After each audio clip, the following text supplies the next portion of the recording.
And what I would like to talk about tonight is about some spiritual disciplines that help us to create space for God. That's what this evening is about.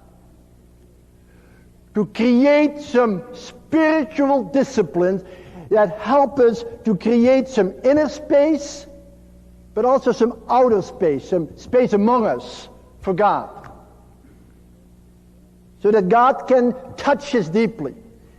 And I want to do that, first of all, now. I want you and us to know that this is a moment in which we want to create some space for God. You know the word discipline? You know the word discipline? It's the same word as discipleship. You know that? What I'm going to do is I let you listen now to a passage from Scripture where those three disciplines are described. One day soon afterward, Jesus went up on a mountain to pray, and he prayed to God all night.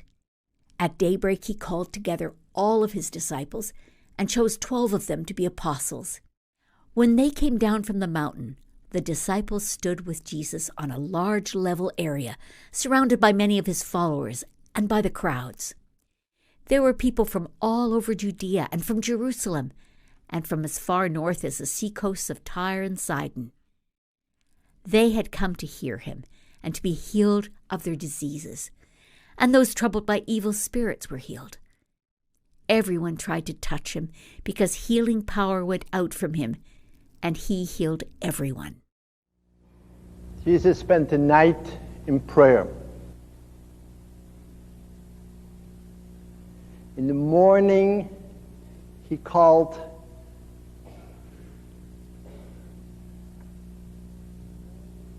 people around him and formed community. And in the afternoon, with that community, he went out and ministered and cared. Everyone who touched him was healed.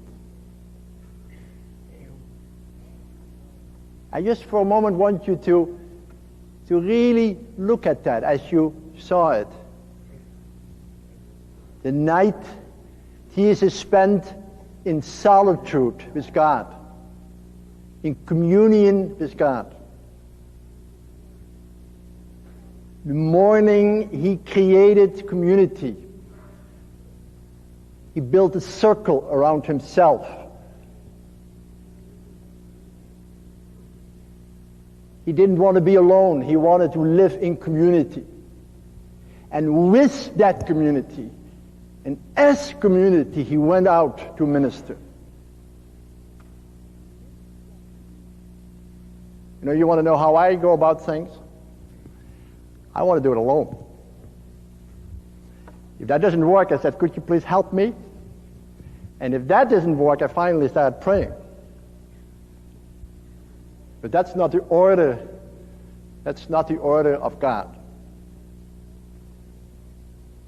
The order that Jesus shows us is the order from communion with God to community with one another to ministry. Solitude is that while you are all alone with God and you hear all these voices, the voices of guilt and worry and shame and confusion, while you hear all these voices, underneath there is another voice. And all these voices, you know what all these voices are saying? You're no good. You're no good. You're awful. You're a disappointment. You're a disillusion. You loused up your life. You're a mess. All these voices. And underneath or beyond all these voices is a very soft voice. A gentle voice that says, "You are my beloved. On you my favor rests." You can hear that voice somewhere, somehow. You're a free person. That's the freedom of the children of God. That's the freedom of Jesus, who believed all the way until to the cross that he was the beloved child of God. And he cried out, God, my God, why have you forsaken me? And then he said, Father, into your hands I commend my spirit. You are my Father, and I am your beloved child. And you have to be able to say that and believe that. Community means solitude greeting solitude. Solitude greeting solitude. The God in you saying, I greet the God in you. It's God speaking to God. It is heart speaking to heart. It's spirit speaking to spirit.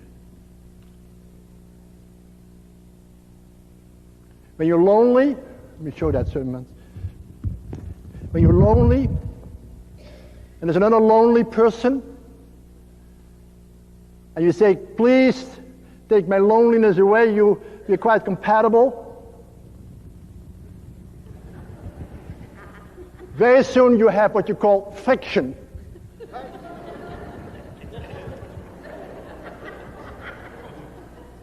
It hurts because I want something from you that you cannot give. I want you to take my solitude away, my loneliness away, sorry.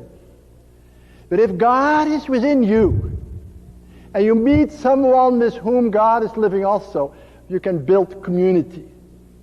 You can build a home. That's what life is all about. That's what marriage is about. That's what friendship is about.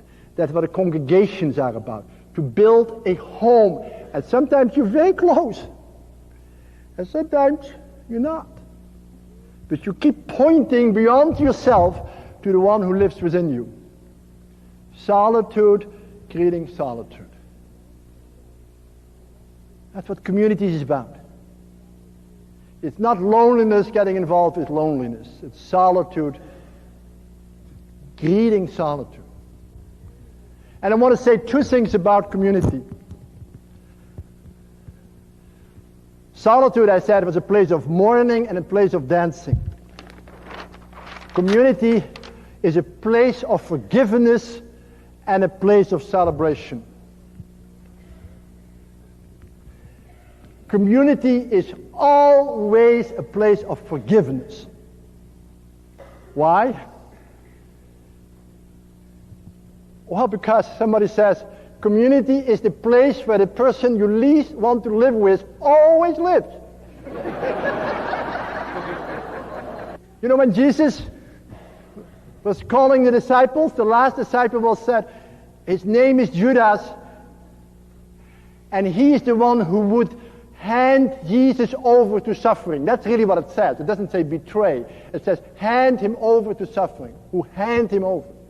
And you know, that's what we do to each other all the time. We hand each other over to suffering.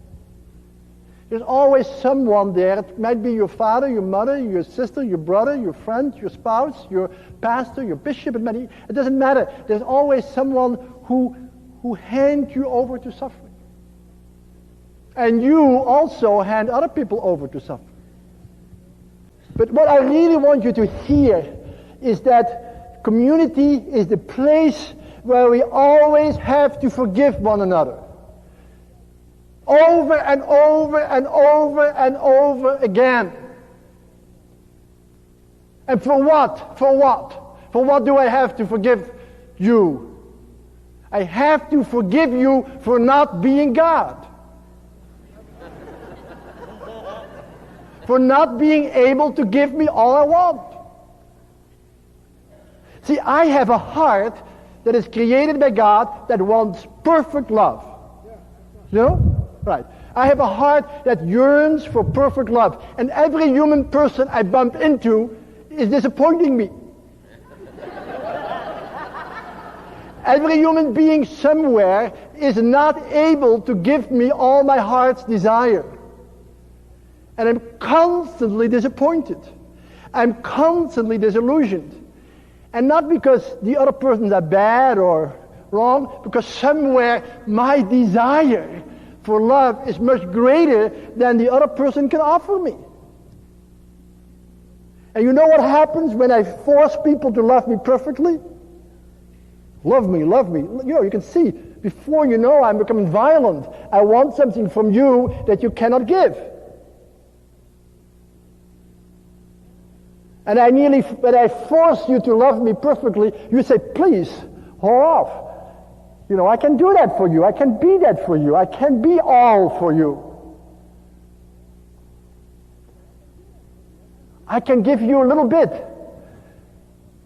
But I cannot give you unconditional love. Because I have needs too. I am broken too. I have my own weaknesses too. And somewhere I'm not able to be for you all that your heart desires. And please forgive me for not being God, for not being the solution of all your struggles and pains. And you realize if you look at it that way, you see how much forgiving we have to do. Huh? Keep thinking about that call within you to forgive and ask forgiveness. Then community becomes the place of celebration. It becomes the place where we discover each other's gifts and can lift them up. To celebrate means to lift up each other's gift and say, look, this is beautiful. It's not everything, but it's beautiful. It's not heaven, but it is beautiful. You are beautiful. You have something that I want to receive from you. It's a gift that you carry with you. And I want to lift it up. And I want to be grateful for that gift. That's what community is about, to lift up each other's gift and recognize that these gifts are a limited reflection of God's unconditional love. That they are a refraction of God's love. That the people you meet are in fact sent to you to give you a glimpse of God's goodness and love. That you are not just an interesting character, but that you are a person. A person is someone who is sounding through a love larger than he can hold or she can hold. Is sounding through a truth that is bigger than you can express in words. It's sounding through a beauty that is more than you yourself can hold. Persons are people who sound through to each other a love that is unconditional, a beauty that has no boundaries, a truth that is greater than any human words can express. And to be community means to give and receive each other's gifts. That's what builds community. To receive the gift of another person.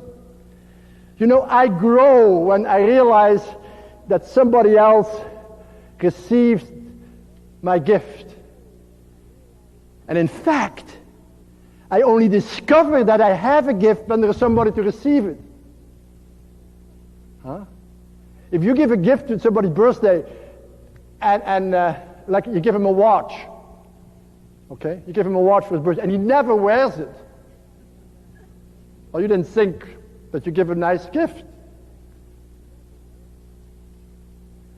And that is true in a deeper sense, that someone who receives your gift of welcome, your gift of forgiveness, your gift of joy, your gift of humor, your gift of a smile, your gift of a nice personality, whatever it is, and somebody receives it, then you say, well, I discover my beauty in the eyes of the receiver. And so community is that we give and receive gifts to each other. And I want to say something very simple about this. I hope you will remember. In the Christian community, you all are leaders from the point of view of your gifts. And you all are followers from the point of view of other people's gifts. You understand? It's not like somebody has it all, the gift, and the rest is only there to receive it. The Christian community is a community where we all are leaders because we have gifts to give. And we all are followers because others have gifts to give to us that we need. And in that mutuality of giving and receiving, there's a community. There's never a community when all the gifts are in one person's hands and all the rest are just followers. And I hope that that's really important for you to remember. That community is is a place of forgiveness. And as we forgive each other, we discover each other's gift as ways to build the body together. And in L'Arche, that's what L'Arche is about, to say, yes, people cannot speak. Yes, people cannot walk. Yes, people have no ability to express themselves. But they have a gift to give. L'Arche is built on the idea that people who are marginal in the eyes of society has an enormous gift to offer. An enormous gift to offer.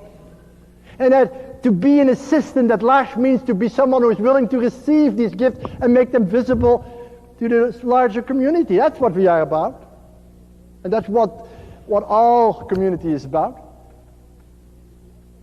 And that precisely our gifts are often hidden in our poverty.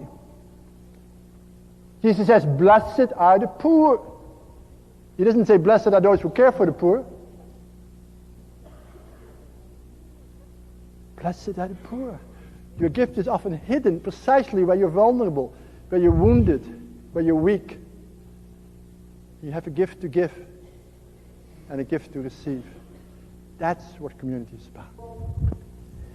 Care means two things. Care is the place of compassion and is the place of fruitfulness. To care for people means, first of all, to be willing to be there with them.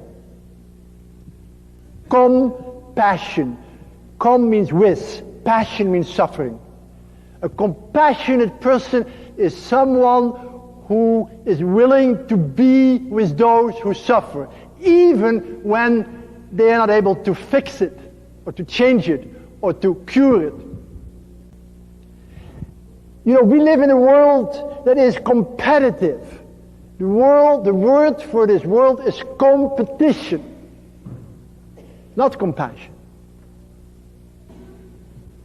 We always wanted to be a little bit better, smarter, and we say, the joy of my life, I'm not like you. You know what Jesus, the story about the Pharisees, I'm not like them. I am, oh Lord, thank you that I'm not like these people there. I am better, I am holier, I am wiser, I am purer, I am generous, more generous, I'm better than them. And therefore I feel good about myself. The joy that the world suggests to us is the joy of being different, of winning in the competition of life. And Jesus says the opposite. Jesus says the joy is not in competition, but in compassion. The joy is not where you are different from other people, but where you are like other people. Where you are a member of the human race and you can say, wow. And the second quality of care is to claim your fruitfulness and help other people to claim theirs. Okay? Let me say it again. To care is to claim your fruitfulness and to help other people to claim theirs. Now Jesus asks you and me to be fruitful, not successful, not productive, fruitful. And to be fruitful is something very, very different from being successful or from being productive. What is the difference? What is the difference between successfulness and fruitfulness? Success comes out of strength, out of power. I do this, I can do it, and look, I have success. Fruitfulness comes out of weakness, out of vulnerability. When a man and a woman come together in total vulnerability, a child is born. You know that? When people come together in an AA group or a 12-step group and they share their brokenness, the community is built. When you come together and say to your sister and brother, I don't know exactly what to do, but I just like you to know that I'm here, and I like you to realize where I'm in pain. You say, thank you, brother, thank you, sister, and you realize there is peace, and there is the fruit of that sharing is joy, is peace. And what I want you to realize is that the losses and the pains and the suffering of your life are there so that you can be fruitful. God has looked down upon your humility. He has looked down on your littleness, and He lifted you up, and all generations will call you blessed if you live in the Spirit of God. I mean, that is the Christian reason that you can stand on your toes. That is why you can walk through life with your head straight up and say, yes, I'm confident that my life will bear fruit. And whether I live 20 years or 40 years or 80 years or 100 years, important is that it will bear fruit. That's what sanctity is all about. Sanctity means simply that you have lived a life that allows you to keep sending the Spirit from generation to generation to generation. That's why people who have lived holy lives are still with us and keep reminding us of God's love, and we are encouraged by thinking about these people. Because they lived holy lives, and their deaths, they might have lived 20 years or 30 years, doesn't matter, they might have been very short lives, but it was a life that continues to bear fruit from generation to generation. And some of them have died hundreds of years ago, and we still think about them in gratitude because they bear fruit. And you and I are called to be saints too, so we can bear fruit. So I'm going to let you know that's, if you live that way, you create space for God. That's where your sacred center is. The God who speaks to you in your solitude. The God who is present when you forgive one another and celebrate life. And the God who heals within you when you touch other people and other people touch you. And when you finally give up your life, surrender it to God. And trust that your life will bear fruit. I want to stop now. I want to tell you one little story. Just a little story. And that's it. I went to the circus. But then there were 5 trapeze artists who were jumping in the air and having this incredible dance in the air, and it said, Dad, now I know what my real vocation was. I wanted to be a trapeze artist. And one day I was sitting in the caravan with Radley, and Radley said, Henry, he says, Henry, let me tell you something. I am the flyer, and I make all these triples, triples. And I go, here's the pedestal. I go off the pedestal on my bar, and I let go of the bar, and everybody applauds. But you know, the real hero, who is the real hero? The catcher.